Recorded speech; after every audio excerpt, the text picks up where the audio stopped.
Hello Dizzians of Nurgle, and welcome to another How to Win with Death Guard. In this video I'm going to be covering two units, Chaos Cultist and the Nerdlings. Quick rundown on the Chaos Cultists: Movement 6, Weapon Skill, Ballistic Skill 4, Strength 3, Toughness 3, 1 wound, 1 attack each, Leadership 5 base with the champion, they are 6, and then a 6 up save. I'm sorry, I needed coffee. The base unit comes, or the base models come with, I just had it, each model is armed with an auto gun, and it's free. So you can take up to 30 models in this unit. Its keywords are Chaos, Nurgle, Heretic Astartes, Death Guard, Infantry, and Chaos Cultist.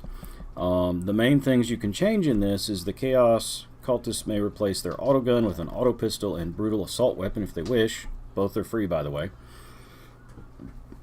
And then for every 10 models in the unit, you can have one replace an auto gun with a heavy, heavy stubber or flamer. The champion may replace their auto gun with a shotgun or a brutal assault weapon and auto pistol. On face value, seeing this, I think this is the swarm that you just throw up in front of your opponent, make him have to deal with it. Because if he doesn't deal with it, that's a lot of shots and attacks that are going to be coming into him. One thing I could see working really well with this unit is, and I just had my finger on it, guys, I apologize, Putrescent Vitality, which gives all Death Guard infantry units within 18 inches, a visible Death Guard infantry unit within 18 inches of the Psyker, till the start of your next Psyker phase, add 1 to their strength and toughness characteristics. That is a good thing because then they're no longer dying to a stiff breeze. Now, they are bare humans at toughness 4, strength 4, but it's better than nothing. They are 1 wound apiece and a 6 up save, so like I said, if they sneeze, they die.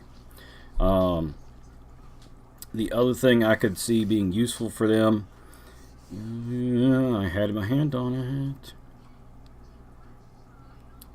I would put Miasma of Pestilence on them.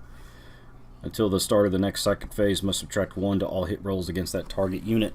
So you're now making it much more difficult to hit and much more difficult to kill all around. Other than that, one thing you could use this unit for, you could spend a command point and put Cloud of Flies on the unit.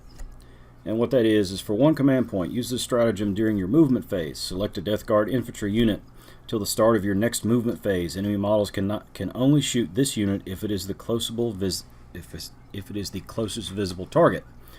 So those las cannons and everything else, if you've got 1 guy from this unit left of 30, they have to shoot them. They can't shoot anything else if they're the closest. So what I would do is put that up, throw out your unit of 30, run them up the field, get them as close as you can to the opponent's lines. Then they have to deal with them. They have to shoot them, they have to kill them, or they're just not going to be able to shoot anything else for the rest of the turn. How they would do an assault, well, I don't know. They can be assault fitted, so you get, 2 attack. They can be assault fitted with the assault weapon. The brutal assault weapon, each time the bearer fights, it may make 1 additional attack with this weapon. The strength is the user is at AP 0 and 1 point of damage. So you pile in enough guys, roll enough dice, take the orc approach to units, and sooner or later they'll kill something. I think they are a good unit if you need a filler. If you need somebody to walk in front and say, you know what, we're going to take the shot first because we're the dedicated people, we're the meat shield. Use them as that meat shield. Send them up the table, and then hopefully they will be able to occupy your opponent long enough that while they're busy getting shot, your other units are coming up the table and getting into position so that when it comes time for them to do something, you can take them out and it won't be a hard time. You'll have all your stuff in place. You'll be able to put everything everywhere. So, sorry for the brief interruption. The other things to remember is the Scions of Mortarion. If your army is battle-forged, infantry and Hellbrute units and Death Guard detachments gain this ability. You can fire without penalty for firing heavy weapons or advancing and firing assault weapons. In addition, a unit with the ability can fire twice with rapid-fire weapons at a range of 18 instead of only being able to fire twice from half their weapon's maximum range. That's huge. The Plague Host is another huge one. It allows you to essentially contest an objective for one model. One of these guys that just refuses to die. He's your MVP of the day. They can't kill him. One guy can contest an objective even if there's more models around that objective of the opponents. So that's another really good one. So give me a moment. I'm going to cover Nerdlings and see what I think of them.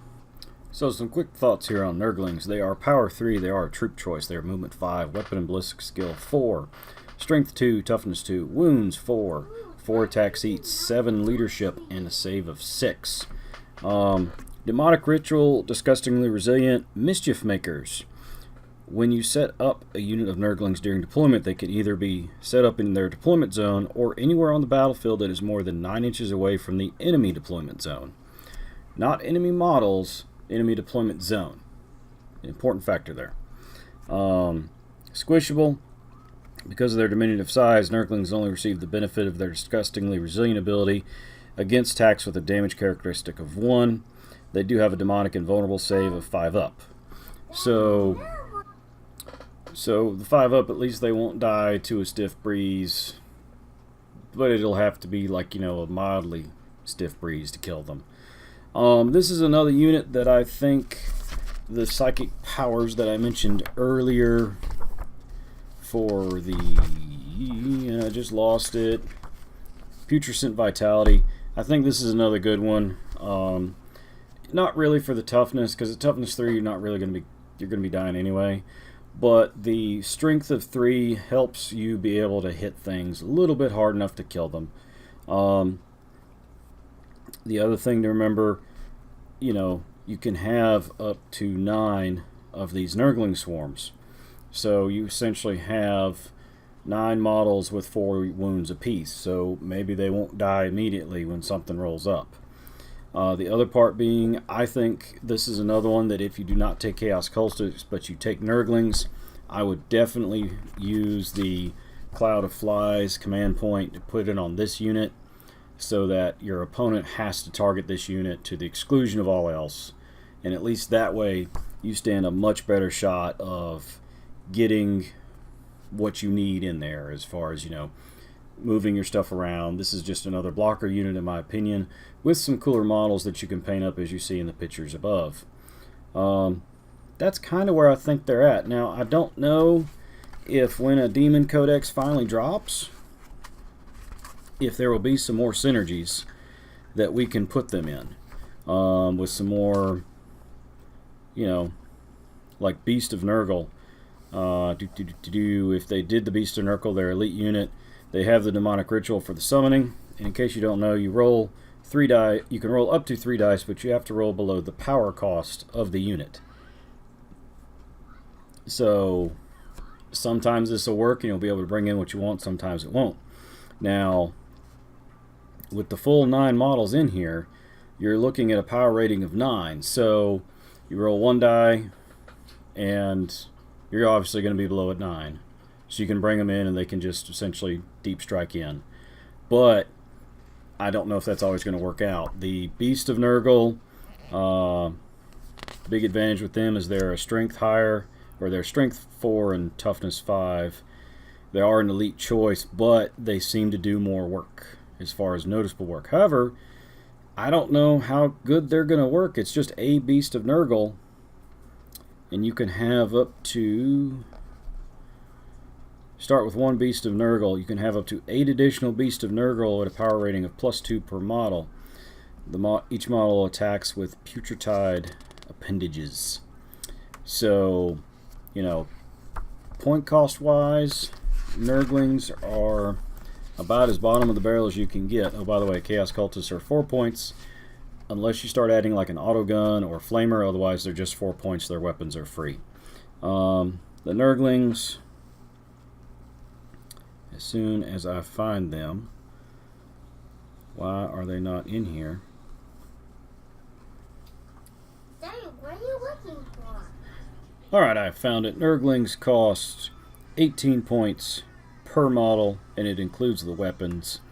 So 3 of them, 18 times 3. I can't do that math in my head. I haven't had enough coffee, guys. I'm sorry. But, 18 points for for a model with 4 wounds and a 5-up invulnerable save isn't terrible. So that's the moment, what I think of Nerdlings and Chaos Cultist. Y'all put your comments in the sections below. If you have any criticisms or questions, feel free to put them down there. Remember to like, comment, and subscribe. It helps out loads. And I'll talk to you in the next one.